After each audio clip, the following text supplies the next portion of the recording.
You can shut the gate on that one, Maxie. It's the duck's guts.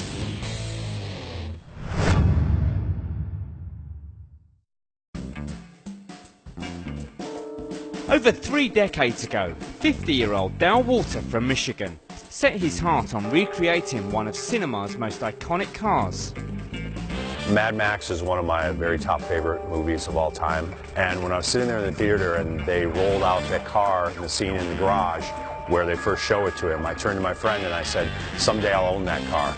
And he said, yeah, right. Well, 30 years later, I sent him a picture of me next to the car. Just so bad. I mean, just such a bad car. But to build the replica of the Police Interceptor, which has so far featured in 3 films from the Mad Max franchise, Dean first had to get hold of an Australian Ford Falcon. I flew out to Washington to take a look at it, and when I first saw it, I remember saying, I have never paid more money in my life for a bigger piece of junk. Undeterred, Dean paid over $120,000 to convert the 1972 Falcon into a convincing Mad Max Interceptor. And this is the heart of the car. That is a 351 Cleveland. Is 450 horsepower. It was built by Proformance Engineering. We spent $12,000 on the engine alone. My favorite thing about the car is probably the engine sound. I considered putting a stereo in it, but that engine note off that 351 stroke to 390 is just so choice that I just like listening to it. The steering wheel is the Max Rob steering wheel that was used in the movie, and you can see in the shifter it has the lever to turn on and off the blower. One of the interesting things about the car that I get asked all the time is the blower real? And no, it's not, because if you remember in the movie, he would turn on the blower, which is the big scoopy thing, to get more power to the car. A real blower can't work like that. The way a blower works is it's forced air induction, and if you turn it on and off, you would probably blow the bottom out of your engine. So the way this one works is it's on a magnetic clutch. When I pull the lever, it spins up the blower, just like in the movie. If you notice here, it has the RVS radio, just like the one in the movie had. And what Mad Max car would be complete without your handy-dandy double-barrel shotgun? So we have a replica of that here because these are really illegal, even in the United States. One of the other features of the car is it does have a movie-accurate siren.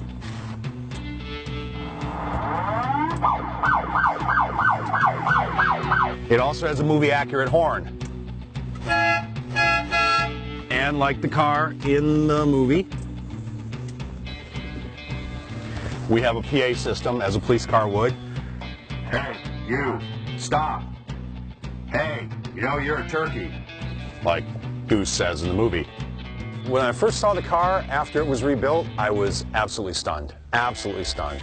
It took them 5 years to do this, but the wait was worth it. Well, you've seen it, you've heard it, how about we go for a ride?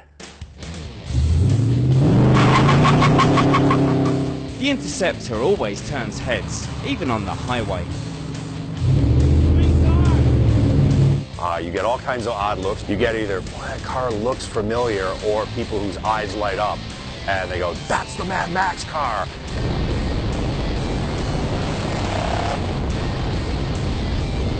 I think it's great. It was a great movie. It's a great tribute to the car. I didn't see it first. I heard it first. Yeah, the car's pretty cool. I think the car is awesome, actually. Brings me back when I was a little kid watching the movie for the first time.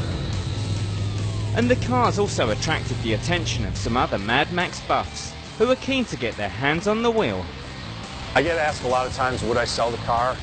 The car is pretty much priceless to me at this point. Of course, there's always a price. If somebody walked through the door with $25 million, I would pretty much hand the car.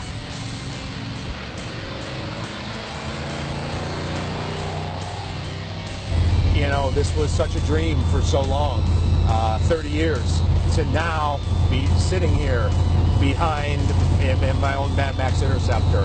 It's pretty cool. But for all its big screen bling, Dean's Interceptor does have its downsides.